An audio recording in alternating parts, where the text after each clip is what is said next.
ममता बनर्जी की 10 साल पुरानी सरकार गिर सकती है?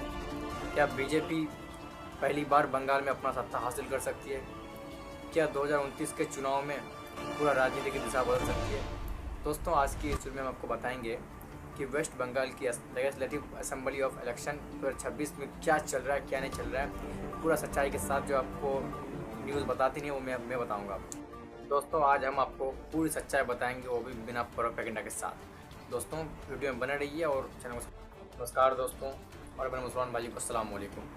दोस्तों, आज हम बात करेंगे वेस्ट बंगाल की लेजिस्लेटिव असेंबली ऑफ इलेक्शन 2026 की। जो दोस्तों आज पूरे देश में पूरी भारत में यही चल रहा है कि बंगाल का इलेक्शन जीतेगा कौन। और दोस्तों, बंगाल का इलेक्शन अभी पॉलिटिकल बैटल बन चुकी है मेरे दोस्तों, ये सिर्फ एक स्टेट इलेक्शन नहीं है, ये लड़ाई है पावर वर्सेस अपोजिशन की। मेरे दोस्तों, ये लड़ाई है रीजनल वर्सेस नेशनल पॉलिटिक्स की। बड़ी बात, ये चुनाव 2029 के इलेक्शन के बारे में भी तय कर सकता है कि क्या होगा 2029 में। दोस्तों, ये चुनाव में सीधी तौर से टक्कर है ममता बनर्जी टीएमसी की, सुवेंदु अधिकारी प्लस बीजेपी की, प्लस कुछ कांग्रेस की भी होगी, प्लस कुछ अदर टीम की भी होगी। दोस्तों, हम रियलिटी जो है दोस्तों, इससे कहीं ज़्यादा बड़ी कॉम्प्लेक्स है।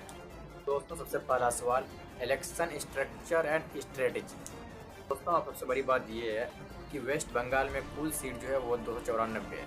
और दोस्तों, सरकार बनाने के लिए कम से कम 148 सीट चाहिए। हम लोग बात कर रहे हैं वोटिंग फेजेस, वोट कब कब होगा। दोस्तों, पहला फेज़ होगा, फेज़ नंबर 1 वो होगा 23 अप्रैल को, और फेज़ 2 होगा तो वो 29 अप्रैल को। और दोस्तों, इसका रिजल्ट जारी होगा 4 मई को। लेकिन दोस्तों, इस बार जो इलेक्शन की स्ट्रेटेजी है वो बहुत ही अलग है, बहुत ज़्यादा अलग है पहले के स्ट्रेटेजी से। पहले बात करते हैं टीएमसी की स्ट्रेटेजी। दोस्तों, टीएमसी की स्ट्रेटेजी है क्या?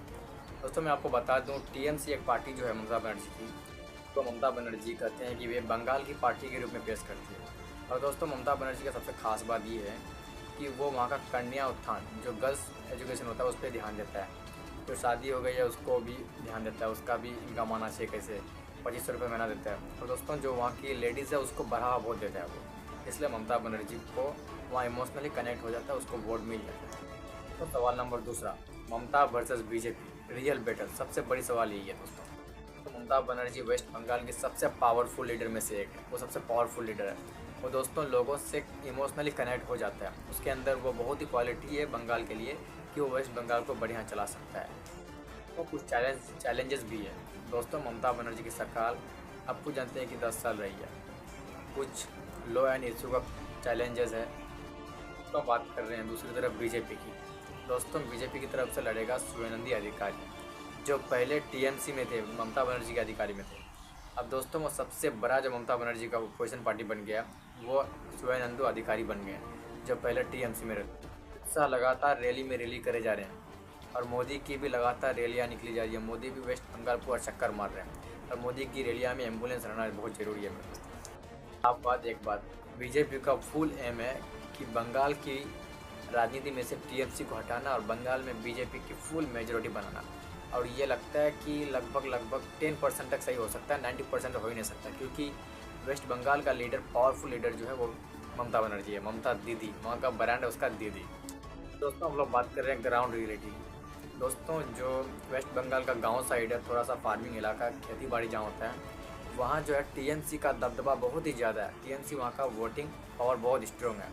और दोस्तों, हम बात कर रहे हैं अर्बन, जो कि एक शहरी इलाका है, वहाँ थोड़ा सा बीजेपी का इन्फ्लुएंस ज़्यादा है। दोस्तों, हम लोग बात कर रहे हैं साइड की।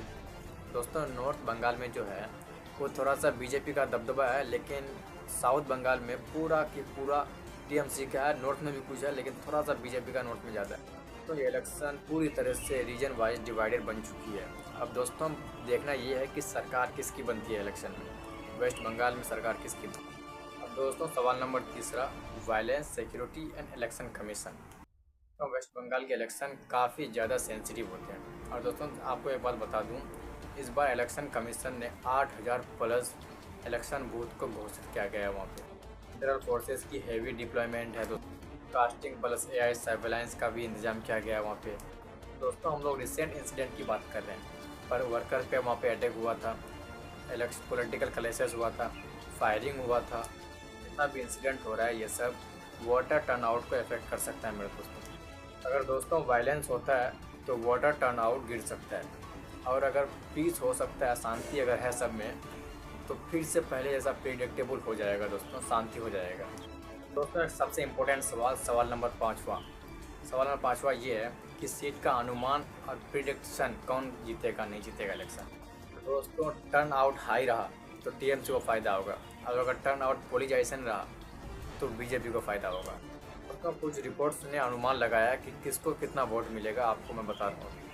और टीएमसी को वोट मिलने के चांसेस 130 सीट से 160 सीट, और बीजेपी को तकरीबन 110 सीट से 130 सीट, और अदर पार्टी को 10 से 20 सीट्स मिलने की क्षमता है वहाँ पे। मतलब दोस्तों हंग असेंबली का भी चांस है बंगाल में। तो दोस्तों ये था बंगाल इलेक्शन 2026 की पूरा डिटेल। और दोस्तों आपको क्या लगता है कौन जीतेगा इलेक्शन, ममता बनर्जी या बीजेपी? दोस्तों आप अपना ओपिनियन कमेंट में बताएं। और दोस्तों आपको अगर deep research, deep analysis, news type की वीडियो, बंगाल का दूसरा वीडियो अगर आप देखना चाहते हैं तो चैनल को सब्सक्राइब करें और लाइक करें, कमेंट करें। दोस्तों ठीक है, खुदा हाफिज़, नेक्स्ट टाइम।